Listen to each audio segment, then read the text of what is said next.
ఇన్నాళ్ళు ప్రజల గుండెల్లో హీరోగా వెలిగిపోయిన కామన్ మ్యాన్ ఒక్కసారిగా విలన్లా మారిపోయాడు.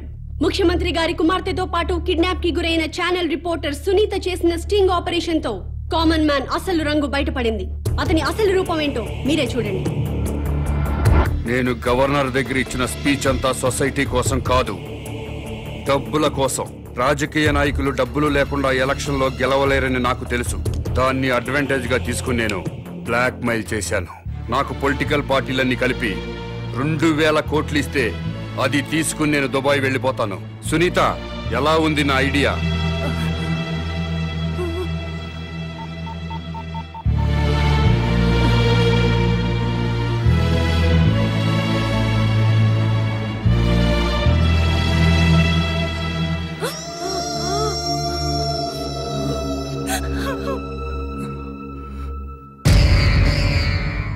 సునీతని హాస్పిటల్కి తీసుకెళ్ళండి సార్, మీకు దండం పెడతాను. నాన్న టార్జాన్,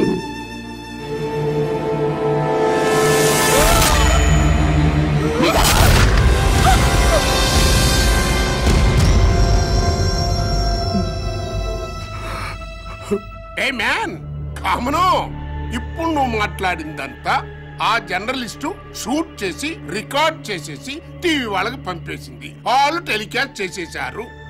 అది చూసి నీకు విపరీతమైన కోపం వచ్చేసింది. ఆ కోపంలో తట్టుకోలేక 2 డైలాగ్ విసిరి కసక్కన అమ్మాయిని పొడి చేసావు. ఆ డైలాగులు ఏంటంటే, నువ్వు చెప్పేదరా. ఎంత ధైర్యమే నీకు? నన్ను స్ట్రింగ్ ఆపరేషన్ చేస్తావా?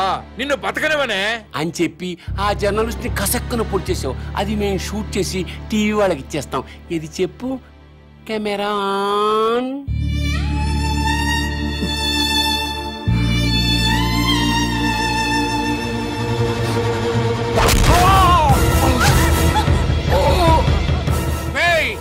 సీఎం కూతురు లేపేండ్రా. మరి మేం చెప్పమన్నట్టు చెప్తావా? చెప్పు. నన్నే స్టింగ్ ఆపరేషన్ చేస్తావా?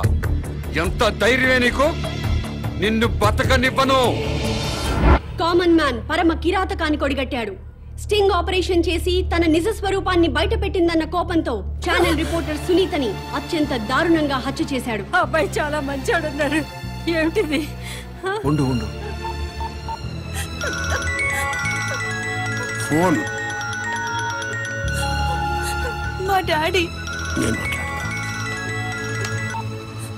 అమ్మా విజయలక్ష్మి. హలో, వాయిస్ పడిపోయిందండి. అర్రే, మీరు నా వాయిస్ గుర్తుపరిచారు. అయితే మీరు నన్ను గుర్తుపరిచారన్నమాట. నేను పర్సనల్ గా వచ్చి మాట్లాడతాను. నమస్కారం ముఖ్యమంత్రి గారు.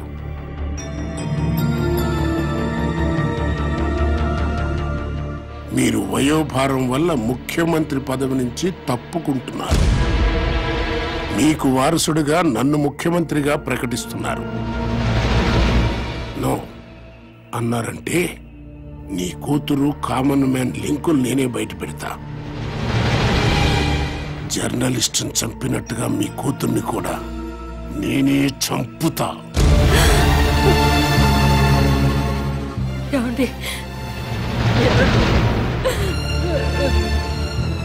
ముఖ్యమంత్రి పదవికి ఈ రోజే రాజీనామా చేస్తాను. ప్రెస్ మీట్ ఏర్పాటు చేయండి. నేను బంధుప్రీతి లేకుండా రాష్ట్రానికి సేవ చేస్తున్న ముఖ్యమంత్రిని. నాకు ఇప్పుడే తెలిసింది నా కూతురు అసాంఘిక కార్యకలాపాలకు పాల్పడుతుందని. కామన్ మ్యాన్ తో కలిసి ఇల్లీగల్ యాక్టివిటీస్ కూడా చేస్తున్నట్టుగా తెలిసింది. కామన్ మ్యాన్ తో పాటు నా కూతుర్ని కూడా అరెస్ట్ చేయమని ఇప్పుడే పోలీస్ డిపార్ట్మెంట్ కి ఆర్డర్స్ ఇచ్చేశాను. వాళ్ళు లొంగకపోతే కాల్చి పారేయమని కూడా ఆర్డర్స్ ఇచ్చేశాను.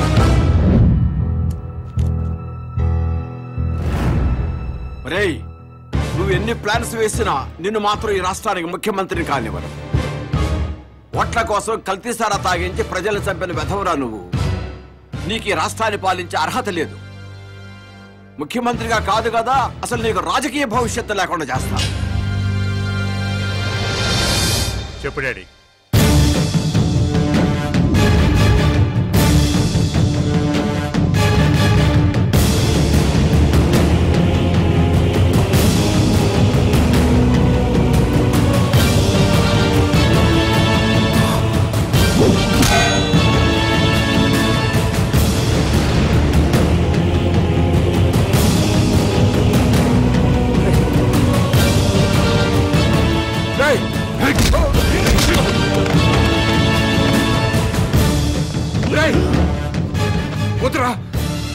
చంపదురా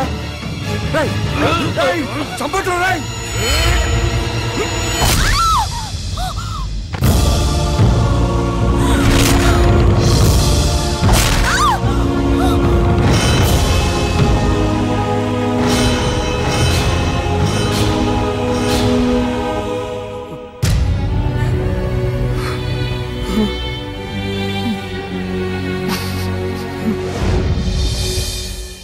కామన్ మ్యాన్ మానవ మృగంలా మారిపోయాడు.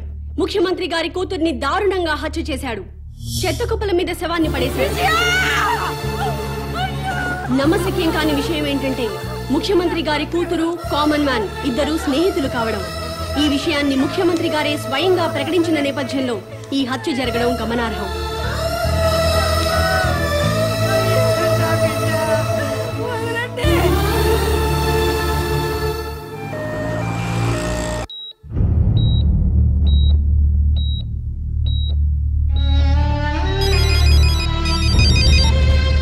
హలో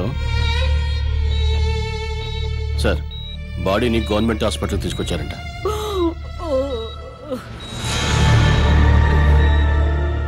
నానా, నేను ముఖ్యమంత్రి కూతురు శవాన్ని చుట్టానికి హాస్పిటల్కి వెళ్తున్నా. నీకు గుడ్ న్యూస్ చెప్పునా? ఏంటండి?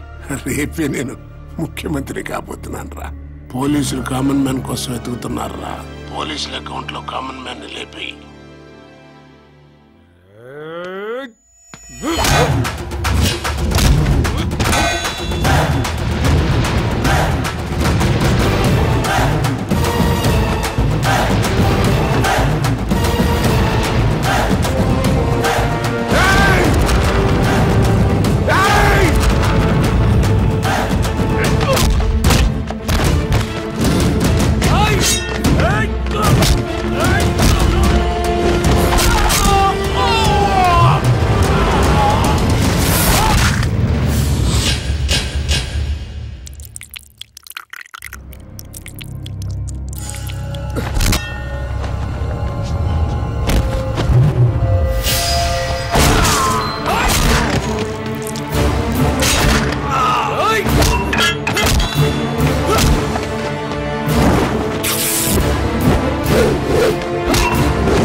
సీఎం గారు,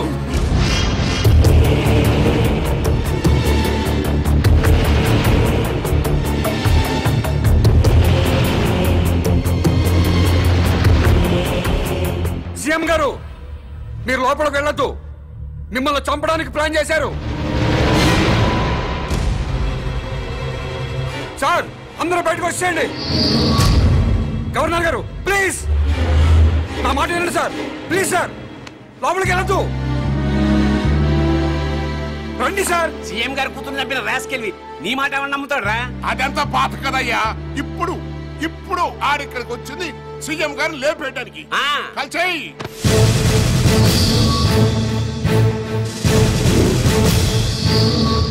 ఇంకా చూస్తావేంటయ్యా? కలిసిపారే.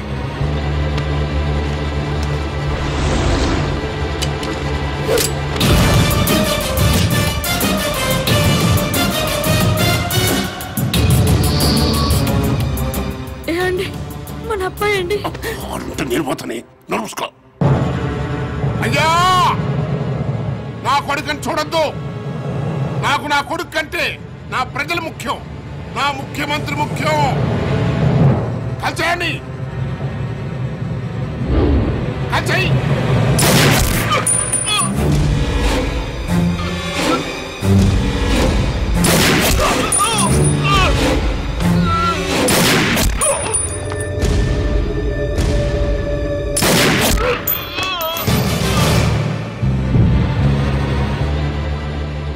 సీఎం గారు ఒక్క ఛాన్స్ ఇవ్వండి.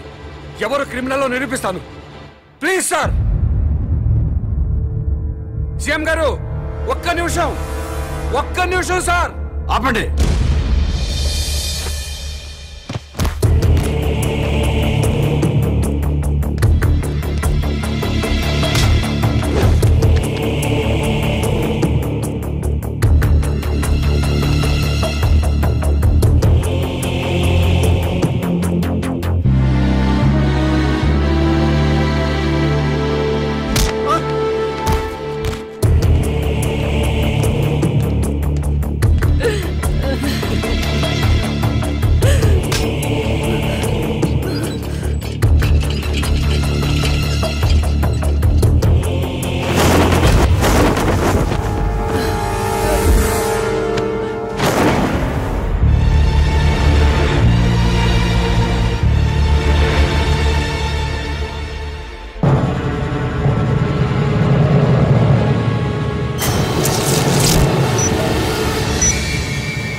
ముఖ్యమంత్రి కూతుర్ని చంపిన తర్వాత ఆ శవం పొట్ట కోసి అందులో RDX బాంబు పెట్టండి. శవం హాస్పిటల్కి వస్తుంది. కూతుర్ని చూడటానికి ముఖ్యమంత్రి అక్కడికి వస్తాడు. శవం మీద కప్పిన గుడ్డ తీస్తుండగానే మనవాడు రిమోట్తో బాంబు పేలుస్తాడు. సీఎం స్పాట్లో చచ్చిపోతాడు. నెక్స్ట్ సీనియర్ నేనే కాబట్టి ఈ రాష్ట్రానికి నేనే ముఖ్యమంత్రిని అవుతాను.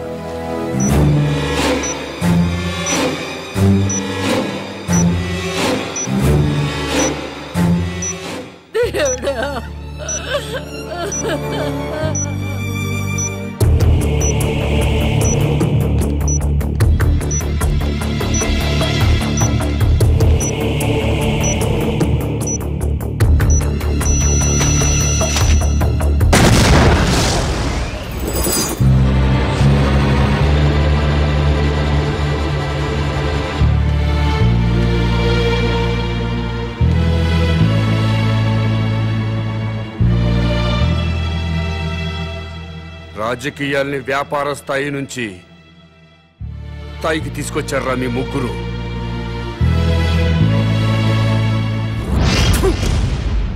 మనిషిగా పుట్టాం, కానీ మనిషిగా బతకడం మానేశాం. కమ్మవాడిగానో కాపువాడిగానో మరో కులం వాడిగానో బతుకుతున్నాం. హిందువులా, ముస్లింలా, క్రిస్టియన్లా బతుకుతున్నాం. కేవలం ఓటర్లా బతుకుతున్నాం. ముందు మనుషులుగా బతకడం నేర్చుకోండి. దేశం దానంతట అదే బాగుపడుతుంది. నా మాట విన్నారా? మేరా భారత్ మహాన్. వినలేదా? మేరా బాల్ కి బరాబర్.